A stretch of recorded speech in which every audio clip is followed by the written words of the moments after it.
광개토대왕은 정말 중국을 정벌했을까? 이건 단순한 궁금증이자 역사적 팩트체크입니다. 오늘 영상에서는 그 진실을 파헤쳐 봅니다. 4세기 동아시아를 호령한 정복 군주 담덕, 그가 세운 영토는 어느 정도였을까? 백제를 굴복시키고 신라를 구원하며 요동을 장악하고 거란을 쓸어버렸던 고구려의 태왕 담덕, 우리는 그를 광개토대왕이라 부릅니다. 그런데 요즘 인터넷에 이런 말이 돌죠. 광개토대왕, 중국 정벌, 진짜 중국을 정복했나? 자, 오늘 이야기의 핵심 키워드입니다. 광개토대왕은 과연 중국 땅을 점령했을까요? 아니면 당시 혼란했던 중국 북방을 친 걸까요? 본격적인 분석에 앞서 담덕의 생애를 살펴봅시다. 그는 고구려 제19대 왕이자 374년에 태어난 인물입니다. 391년 겨우 17세에 왕위에 올랐습니다. 그의 본명은 담덕이며 시호는 광개토대왕, 즉 영토를 크게 넓힌 왕이죠. 태왕 혹은 호태왕으로도 불립니다. 왕위에 오르기 전 고구려는 위기 속에 있었습니다. 371년 그의 할아버지 고구건왕이 전사했고 중국의 선비족 모용씨가 고구려 수도를 기습했죠. 왕비와 왕모까지 포로로 끌려갔습니다. 남쪽으로는 백제에게, 북쪽으로는 유목민에게 당했죠. 이러한 패배의 기억 속에 소년 담덕은 왕이 되었습니다. 그는 왕위에 오르자마자 전쟁을 준비했습니다. 첫 목표는 남쪽의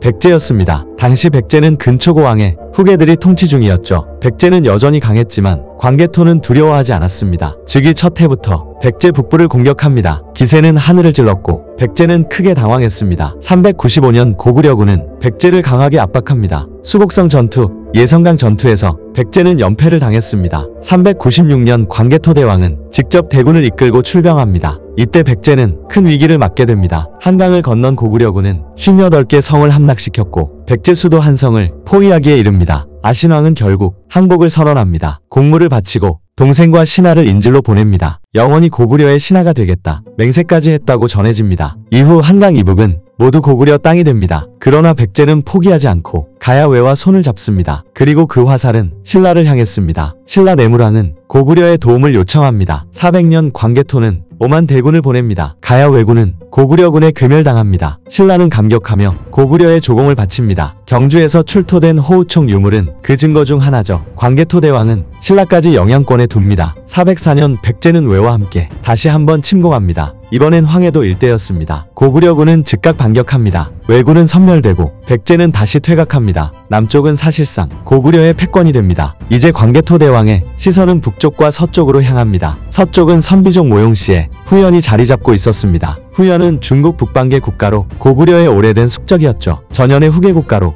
요동 지역을 지배하던 세력입니다. 광개토대왕은 요동을 되찾기 위한 원정을 시작합니다. 398년 먼저 동북의 숙신을 제압하여 배후를 정리합니다. 이후 402년 고구려군은 후연의 숙군성을 공격합니다. 후연군은 겁을 먹고 성을 버리고 달아납니다. 이어 고구려는 영군 일대까지 공격하며 영토를 확장합니다. 후연은 반격을 시도했지만 고구려군의 방어에 실패합니다. 그 사이 후연 내부에서 쿠데타가 일어납니다. 풍발이라는 장수가 황제를 죽이고 정권을 장악합니다. 고구려 출신 고운을 왕으로 세우고 북연이라는 새 나라를 만듭니다. 광개토대왕은 고운을 형제국 대하듯 우호적으로 대합니다. 이후 요동은 고구려와 북연의 공동 영향권으로 편입됩니다. 고구려는 요동 전체를 사실상 장악하게 됩니다. 서쪽의 최대 위협이던 후연은 역사 속으로 사라집니다. 이제 북쪽의 거란족과 부여 세력이 남아있습니다. 392년 거란은 고구려에 맞서다 큰 피해를 입습니다. 광개토대왕은 거란 삼부락을 격파하고 가축을 노획합니다. 이어 북방 유목민의 위협을 차례차례 제압합니다. 410년 마침내 동부여를 정복하여 만주까지 확장합니다. 부여는 고구려와 뿌리가 같은 고대 유력 국가였습니다. 광개토대왕의 부여 정복으로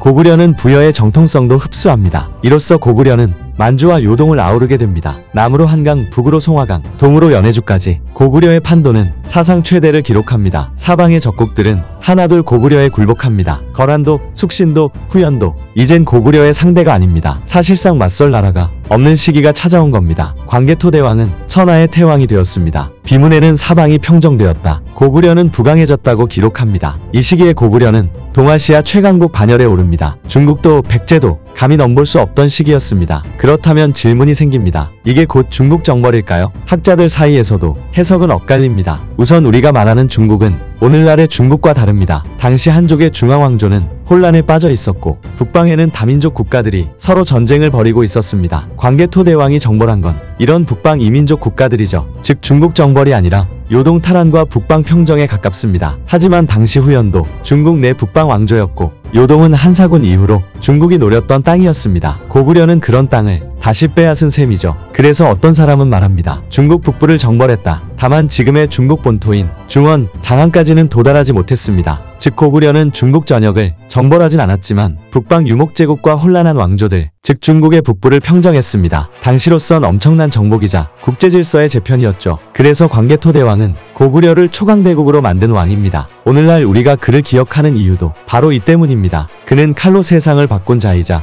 문화와 영토를 확장한 자였습니다. 중국의 위협이 이어지는 오늘 광개토대왕의 전쟁은 그저 옛날 이야기가 아닙니다. 우리에게 묻고 있죠. 당신은 지금 어떤 강국에 살고 있습니까?